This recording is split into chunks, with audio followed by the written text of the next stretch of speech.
नमस्ते एवरीवन। मैं हूँ प्रियंका और आप अभी जुड़े हैं यूनिवर्सल गाइडेंस के साथ। तो इसके लिए पहले ही मैं आपको बहुत बहुत शुक्रिया कहती हूँ। Thank you so much. तो जैसे कि आपको पता होगा या शायद जो नए ये वीडियोस देख रहे हैं तो उनके लिए मैं बता देती हूँ कि मैं अभी प्रोफेशन के ऊपर वीडियोस बना रही हूँ सीरीज़ में। जैसे बर्थ नंबर और डेस्टिनी नंबर के हिसाब से किसका कौन सा प्रोफेशन अच्छा रहेगा, सूट करेगी। तो इस हिसाब से मैं पहले भी बता चुकी हूँ, बर्थ नंबर 1 से लेके डेस्टिनी नंबर 4 तक। और ये बर्थ नंबर डेस्टिनी नंबर को कैसे निकालते हैं इसको भी मैं डिस्कस कर चुकी हूँ। तो आपको अगर नहीं पता है कि बर्थ नंबर डेस्टिनी नंबर क्या है, कैसे निकालते हैं, तो आप पिछले वीडियोस में जाके वो देख सकते हैं। तो आज मैं जो बताने जा रही हूँ वो है birth number 1 and destiny number 5 के बारे में। तो बर्थ नंबर 1 जो है वो सन को रिप्रेजेंट करता है, सन की एनर्जी को। और जो 5 है वो मरकरी की एनर्जी को रिप्रेजेंट करता है। तो यहाँ पे सन का एंड मरकरी का दोनों का जो इम्पैक्ट है वो देखा जाता है। जिसका बर्थ नंबर 1 हो, डेस्टिनी नंबर 5 हो, उनके पर्सनालिटी में भी देखा जाता है। तो पर्सनालिटी के हिसाब से ही उनका चॉइस भी वैसा ही होता है और उनके अंदर जो गुण होता है, टैलेंट होता है, वो भी इन प्लैनेट के हिसाब से ही आते हैं उनमें। तो जो जो प्रोफेशन में बताने जा रही हूँ, हो सकता है कि वो सब प्रोफेशन में आप ऑलरेडी हो या जाना चाहते हो, कि आपके मन में कहीं ना कहीं विश है कि काश मैं ये प्रोफेशन में जा पाती या जा पाता।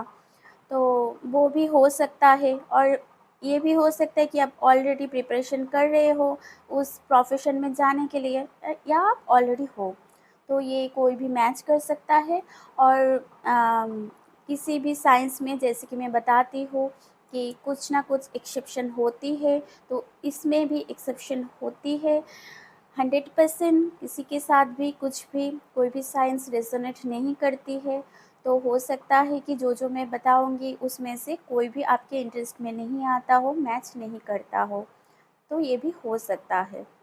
तो चलिए अभी शुरू करते हैं।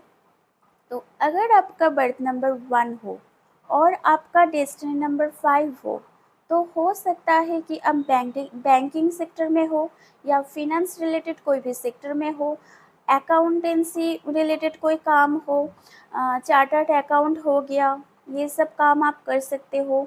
आप टीम लीडर हो सकते हो। किसी भी तरीके का जो म्यूज़िक कंपोज़र होता है या म्यूज़िक रिलेटेड कोई भी काम होता है, उसमें आपका इंटरेस्ट हो सकता है। आप एक प्रोड्यूसर हो सकते हो। आप मार्केटिंग में भी हो सकते हो, सेल्स रिलेटेड कोई भी काम हो गया, क्योंकि मरकरी जो देता है वो मतलब कम्युनिकेशन पावर भी अच्छी देता है। तो सेल्स मार्केटिंग रिलेटेड कोई भी काम हो गया जिसमें बातों का ज़रूरत होती है, वो हो सकते हो। तो ये बातों से स्पीकर भी आता है, आप मोटिवेशनल स्पीकर भी हो सकते हो।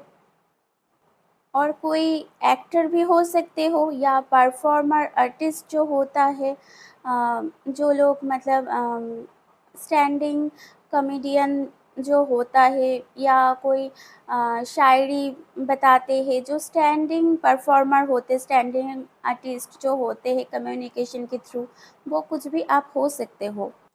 आप अच्छे स्टोरी राइटर भी हो सकते हो और स्क्रीन प्ले आर्टिस्ट भी आप हो सकते हो।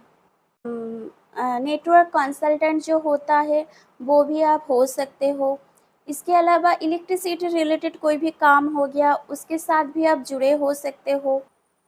इसके अलावा लग्ज़री प्रोडक्ट जो होता ही है, तो लग्ज़री प्रोडक्ट रिलेटेड कोई भी आपका बिज़नेस हो सकता है खुद का, या आप ऐसे किसी जगह पे काम कर सकते हो, जॉब कर सकते हो जहाँ लग्ज़री प्रोडक्ट बिकते हैं।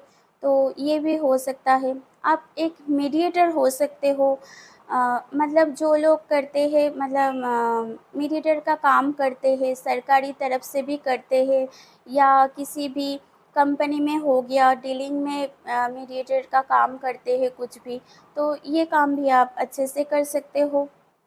आप एक अच्छे बिजनेस एडवाइज़र हो सकते हो, कॉस्ट एनालिसिस एडवाइज़र भी आप हो जो कॉस्ट एनालिसिस कंसल्टेंट होते हैं, तो वो भी आप हो सकते हो, क्योंकि आपके अंदर कैलकुलेशन पावर बहुत अच्छी रहेगी।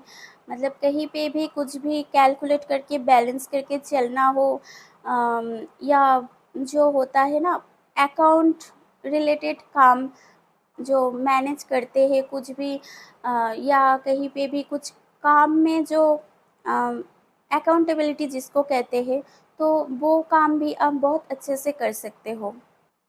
और स्पीकिंग के बारे में तो मैंने आपको बताया ही है, तो आप एक अच्छे परफॉर्मर, आर्टिस्ट ये सब तो हो सकते हो, पब्लिक स्पीकर हो सकते हो। तो देख लीजिए इनके साथ आपका कौन-कौन सा मैच करता है। Thank you so much. और ऐसे ही मैं एक के बाद एक प्रोफ़ेशन के बारे में बताती जाऊँगी, और आप अगर पिछले कुछ वीडियोस में फ़ॉलो कर चुके हो, तो ये भी आपने देखा होगा कि मैंने पहले भी बताया है कि कुछ भी रिलेट करे या ना करे, आपको ऑलवेज़ फ़ॉलो करना है अपनी पैशन को। क्योंकि आपको पैशन जो होता है, जो आपको मन से आती है, हाँ, ये प्रोफ़ेशन में मुझे इस काम में बहुत दिल लगता है, इसके लिए मुझे एक जुनून है, तो आप उस काम को 100% एफ़ोर्ट देके कर सकते हो। उसमें आपको मज़ा भी आएगा करने में, तो आप उसमें सक्सेसफुल भी बहुत जल्दी हो सकते हो। तो ये तो गया न्यूमरोलॉजी के बारे में बातें। और मैंने तो मैनिफेस्टेशन एफ़र्मेशन के बारे में आपको बताया ही है कि अच्छे कुछ भी आपके लाइफ में अच्छे की ज़रूरत हो, तो उसको मैनिफेस्ट कैसे करते हैं, एफ़र्मेशन कैसे देते हैं, तो उस हिसाब से भी आप अपने पैशन को भी वास्तव में, रियल में ला सकते हो। तो चलिए, आज के लिए इतना ही, और इस वीडियो को पूरा देखने के लिए आपको बहुत-बहुत धन्यवाद। और वीडियो आपको अच्छा लगा है तो एक लाइक ज़रूर कीजिएगा। Thank you so much.